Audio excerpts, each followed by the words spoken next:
So this is the PowerPoint presentation for the Diagnostic and Statistical Manual of Mental Disorders, the DSM History and Overview.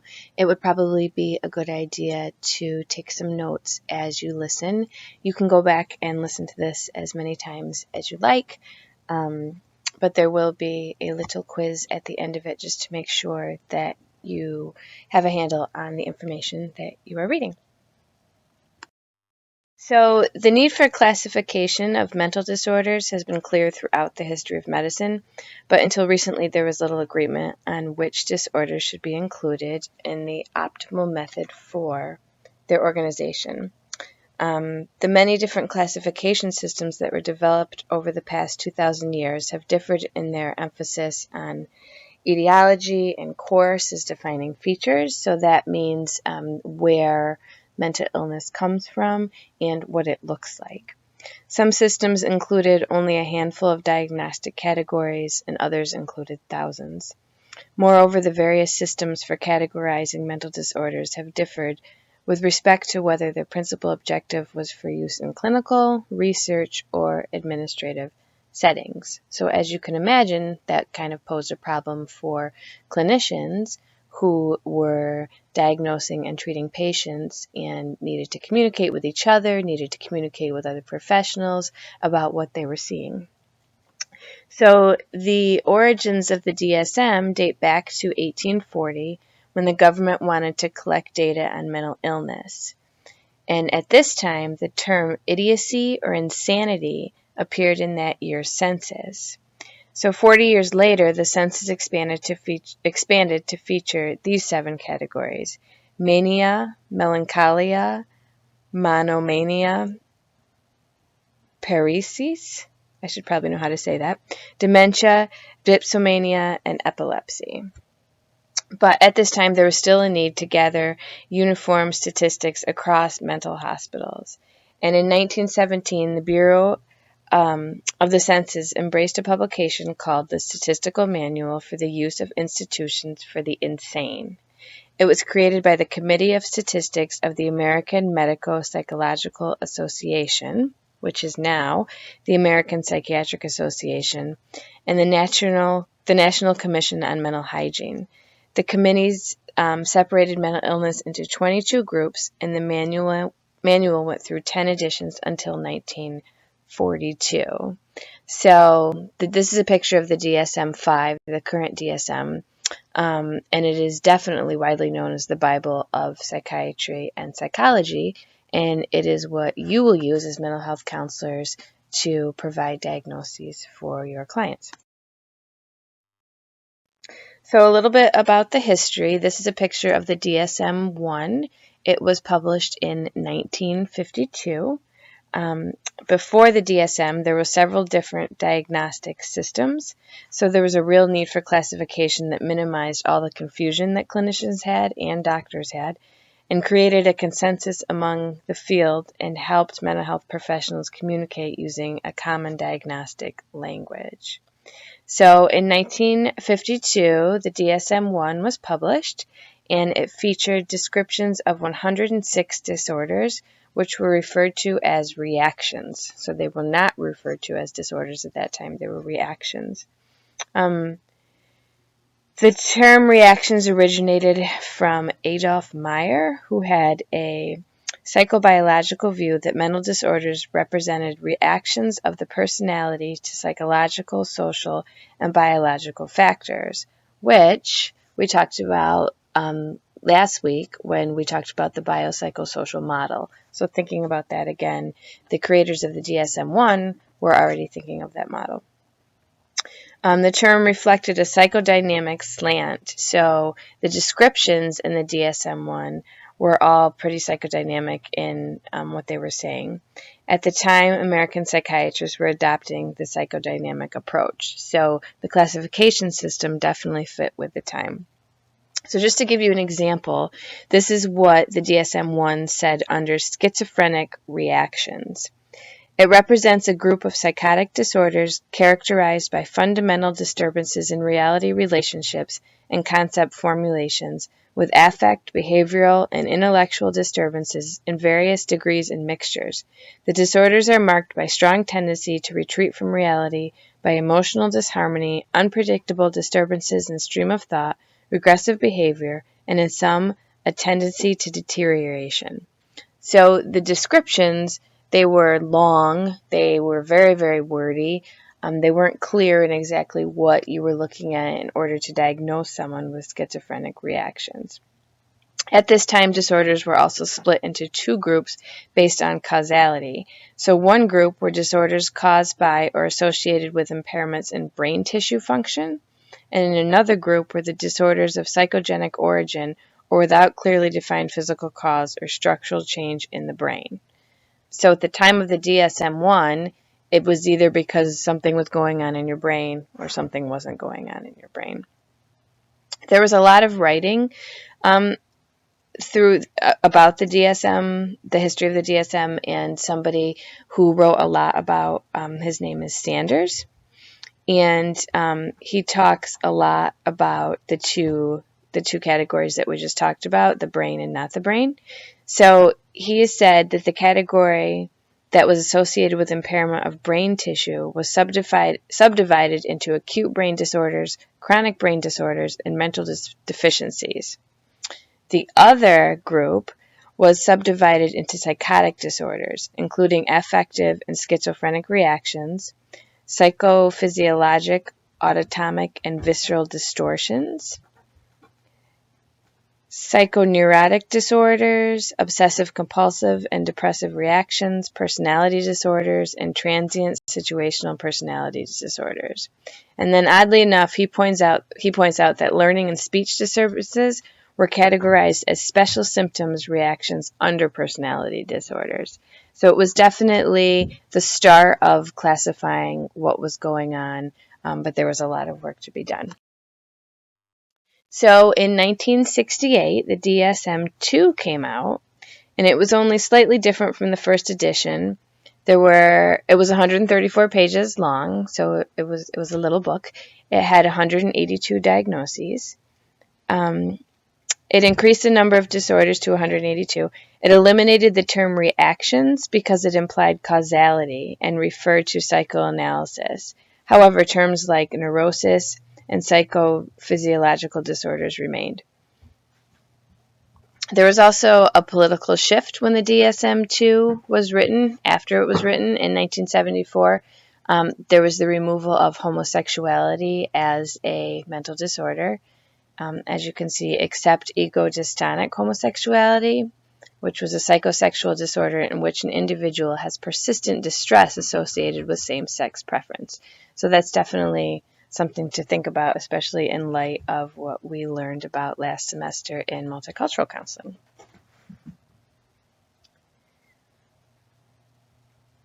So when DSM-3 was published in 1980, it was increased to 265 disorders. There was a major shift from earlier editions. The DSM-3 dropped the psychodynamic perspective in favor of empiricism and expanded to 494 pages. So it was almost 4 times the size of the DSM-2. What was the reason for this? Not only was psychiatric diagnosis viewed as unclear and unreliable, but suspicion and contempt about psychiatry started brewing in America. So there was a lot of political upheaval around psychiatry. The public perception of psychiatry was far from favorable at this time.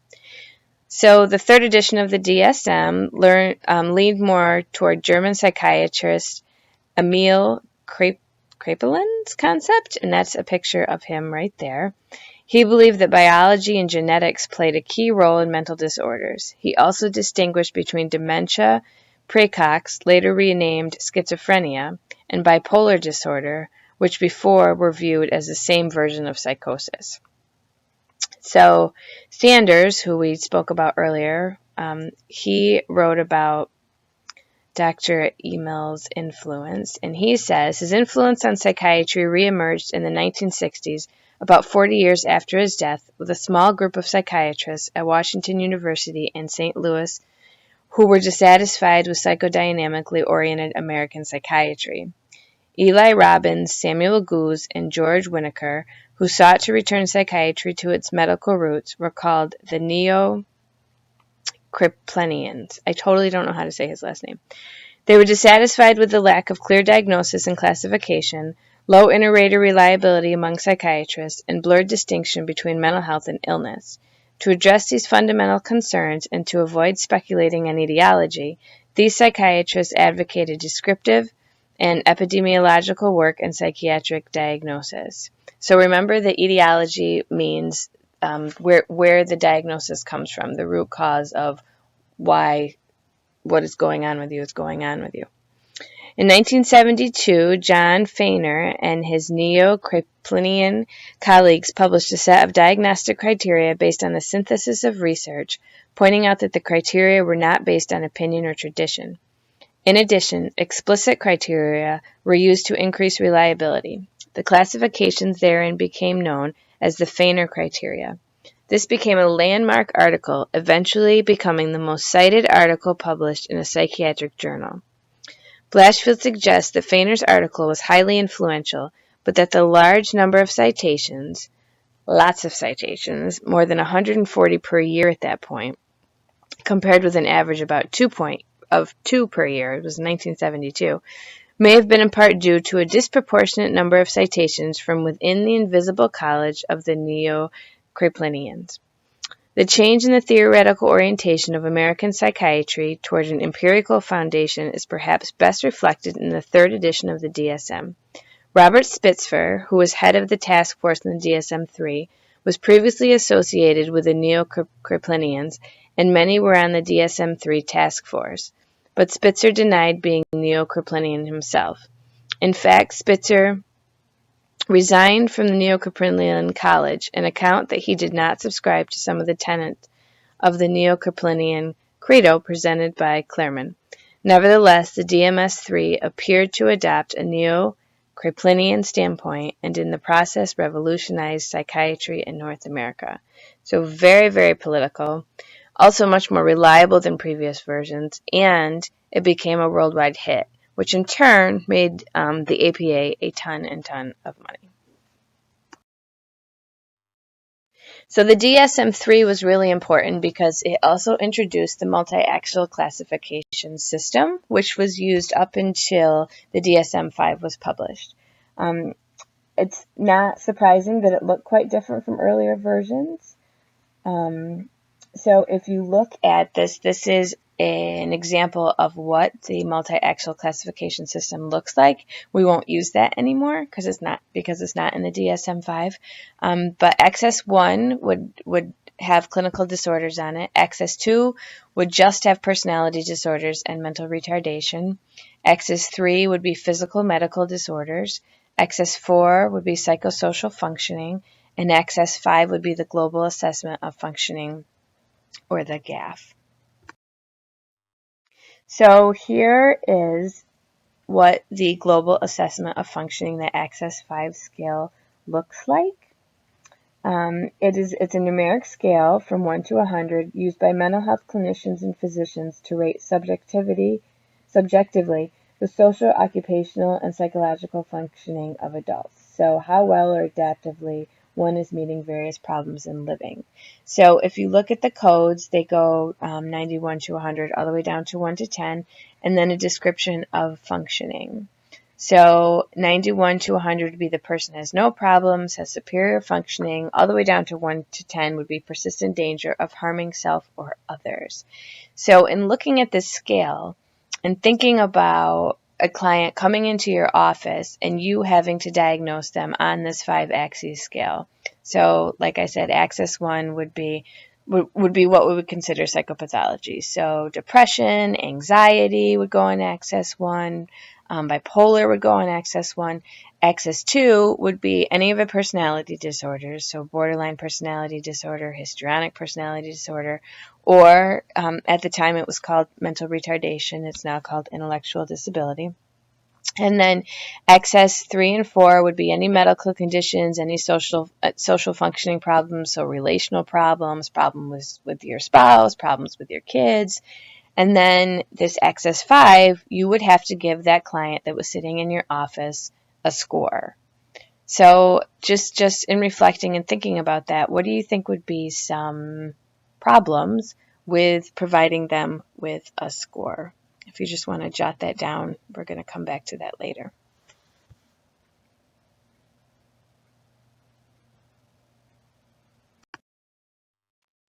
So in 1987, the DSM-3R came out. There were very, very minor changes, except they got rid of the hierarchical exclusion rules in the DSM-3. So if you remember, you had to list what the client is presenting with in order of significance.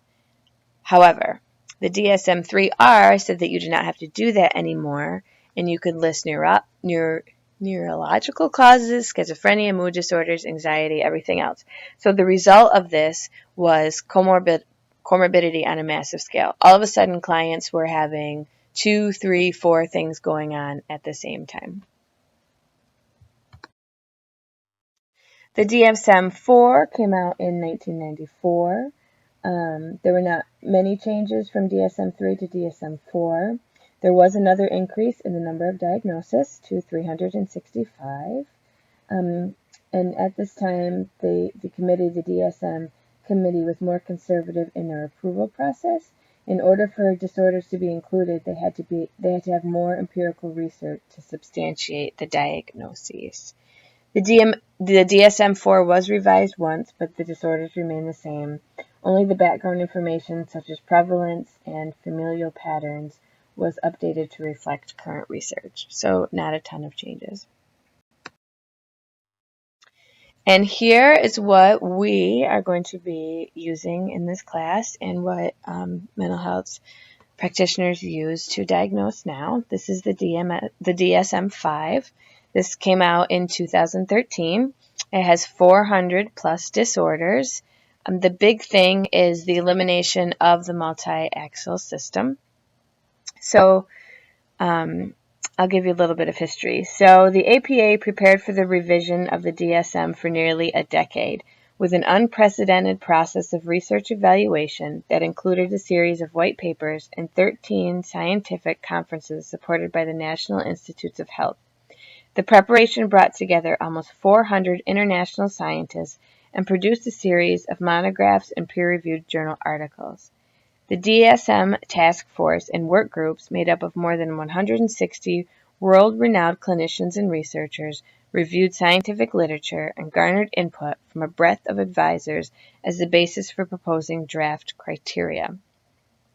The APA Board of Trustees, which approved the final criteria for DSM-5 on December 1st, appointed a scientific review committee of mental health experts to review and provide guidance on the strength of evidence of proposed changes. The scientific review committee evaluated the strength of the evidence based on a specific template of validators.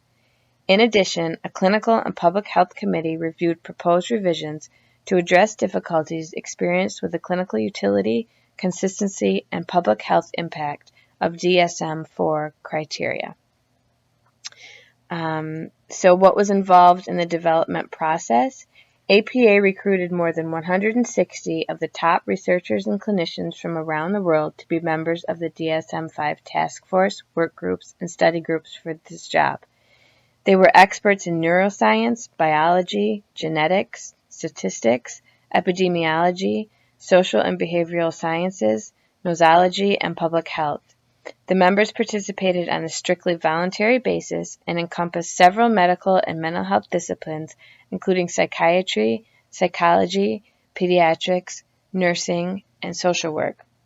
What I'd like you to do is just take a second, and if you look in the front of your DSM, there's a list of the members who were on the study groups and the task force. I want you to just take a look at that list and take a look at their credentials and tell me, just jot down, we'll talk about this next week, but just jot down what you notice about their credentials and what you think some implications of that might be. I'll give you a second to do that now.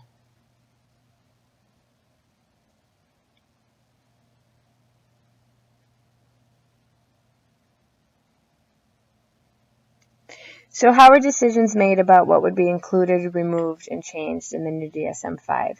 So APA's goal in developing the DSM-5 is an evidence-based manual that is useful to clinicians in helping them accurately diagnose mental disorders. Decisions to include a diagnosis in DSM-5 were based on a careful consideration of the scientific advances in research underlying the disorder, as well as the collective clinical knowledge of experts in the field. Advances in the science of mental disorders have been dramatic in the past decades, and this new science was reviewed by task force and work group members to determine whether diagnoses needed to be removed or changed. So what kind of changes were made? Many of the changes in the DSM-5 were made to better characterize symptoms and behaviors of groups of people who are currently seeking clinical help, but whose symptoms are not well defined by DSM-4, meaning that they're less likely to have access to treatment. So the hope of this task force is that by more accurately defining disorders, diagnoses, and clinical care will be improved, and new research will be facilitated to further our understanding of mental disorders. So they definitely created a few new disorders. Here's just a couple of them right now, which we will go into in detail in this course.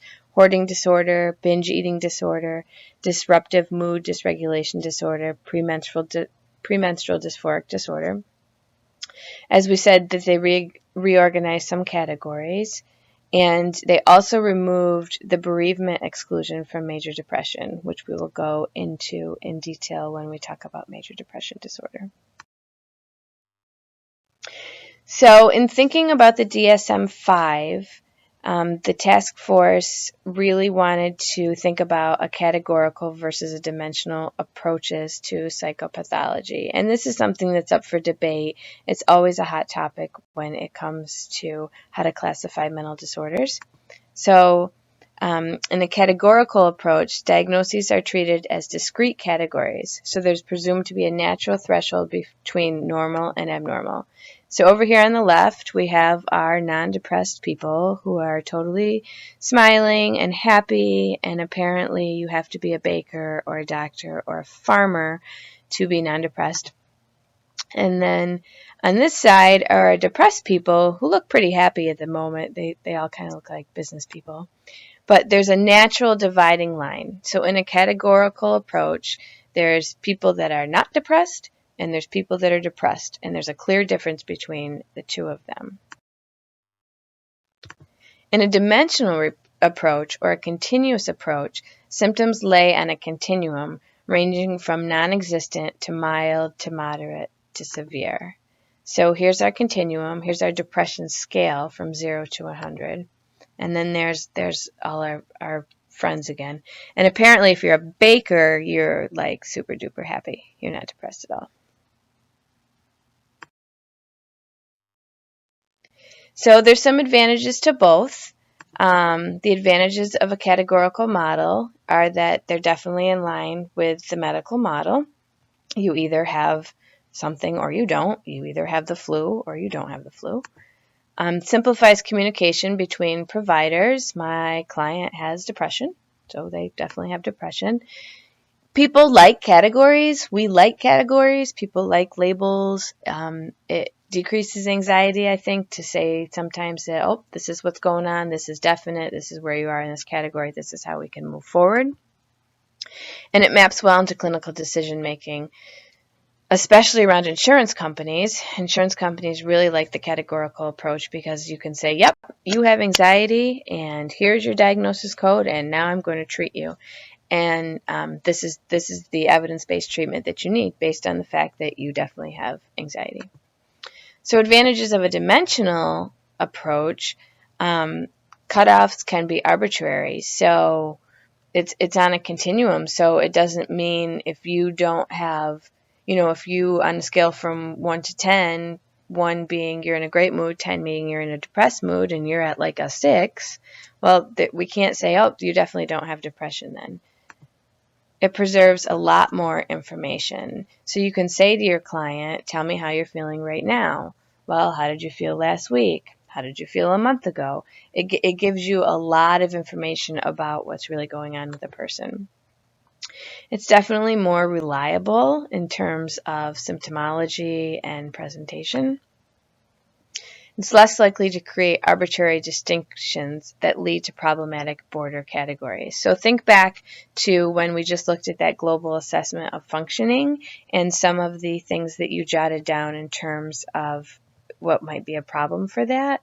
So this kind of goes with that. It's less likely to create arbitrary distinctions.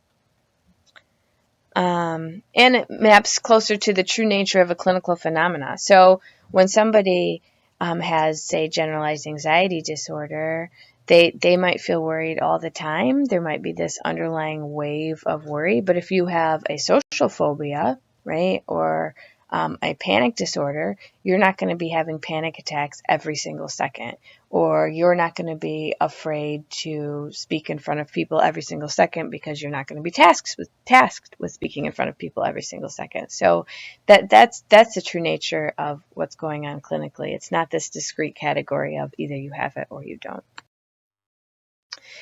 So in summary, the DSM-5, the APA claims that it introduces an integration of a dimensional approach with the current categorical approach. So we'll talk about this a lot, what the diagnoses look like and which ones are on a spectrum and which ones are not. So certain disorders have been reconceptualized, so autism spectrum disorder, substance use disorders. There's also specifiers in the DSM. We talked about the definition of that in class this week. And the specifiers indicate severity of what is being presented at that time. And what I really like about the DSM-5 is the back of the manual provides dimensional measures to assess severity. So there's actually assessment tools in the back of the DSM that you are qualified to use.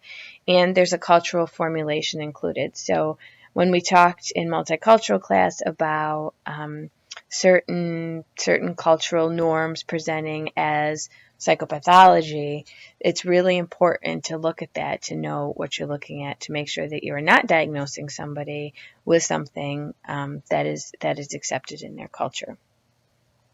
So what I want you to do now is there's going to be a link under this that is just a little formative assessment to see if you feel comfortable with this material and that you're ready to talk about it in class next week.